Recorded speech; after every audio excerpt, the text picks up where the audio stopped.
আসসালামু আলাইকুম, আপনি দেখছেন বেঙ্গল আইটিভি। আমি যারা আছি আপনাদের সাথে শুরু করছি আজকের সংবাদ।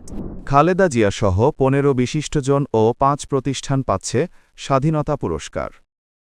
জাতীয় পর্যায়ে গৌরবোজ্জ্বল ও কৃতিত্বপূর্ণ অবদানের স্বীকৃতিস্বরূপ সাবেক প্রধানমন্ত্রী খালেদা জিয়া সহ ১৫ জন বিশিষ্ট ব্যক্তি এবং ৫টি প্রতিষ্ঠানকে এ বছরের স্বাধীনতা পুরস্কার দেওয়ার সিদ্ধান্ত নিয়েছে সরকার। বৃহস্পতিবার ৫ মার্চ মন্ত্রিপরিষদ বিভাগ থেকে এ সংক্রান্ত প্রজ্ঞাপন জারি করা হয়।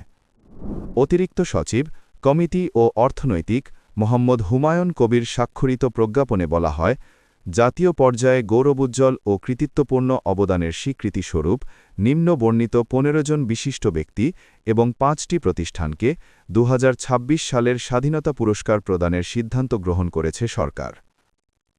স্বাধীনতা, গণতন্ত্র ও নারী শিক্ষাসহ দেশ গঠনে সার্বিক অবদানের জন্য বেগম খালেদা জিয়াকে মরণোত্তর দেশের সর্বোচ্চ এই বেসামরিক পুরস্কারে মনোনীত করা হয়েছে। এছাড়া মুক্তিযুদ্ধে মেজর মোহাম্মদ আব্দুল জলিল মরণোত্তর, সমাজসেবা বা জনসেবায় ডাক্তার জাফরুল্লাহ চৌধুরী মরণোত্তর, বিজ্ঞান ও প্রযুক্তিতে অধ্যাপক ড জহুরুল করিম, সাহিত্যে ড আশরাফ সিদ্দিকী মরণোত্তর, সংস্কৃতিতে এ.কে.এম.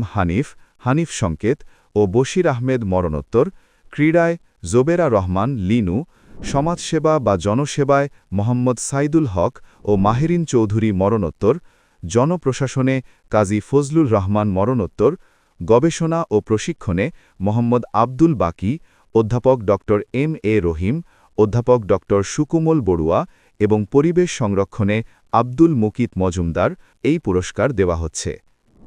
এছাড়াও যে ৫টি প্রতিষ্ঠানকে এ বছর স্বাধীনতা পুরস্কার দেওয়া হচ্ছে সেগুলো হল মুক্তিযুদ্ধে ফৌজদার হাট ক্যাডেট কলেজ, চিকিৎসাবিদ্যায় ঢাকা মেডিকেল কলেজ হাসপাতাল, পল্লী উন্নয়নে অবদান রাখায় পল্লী কর্ম সহকারী ফাউন্ডেশন PKSF, সমাজসেবা বা জনসেবায় SOS children's village in Bangladesh, সমাজসেবা বা জনসেবায় গণস্বাস্থ্য কেন্দ্র। এই ছিল এখনকার সংবাদ। আরও আপডেট পেতে চোখ রাখুন বেঙ্গল আইটিভিতে। আল্লাহ হাফেজ।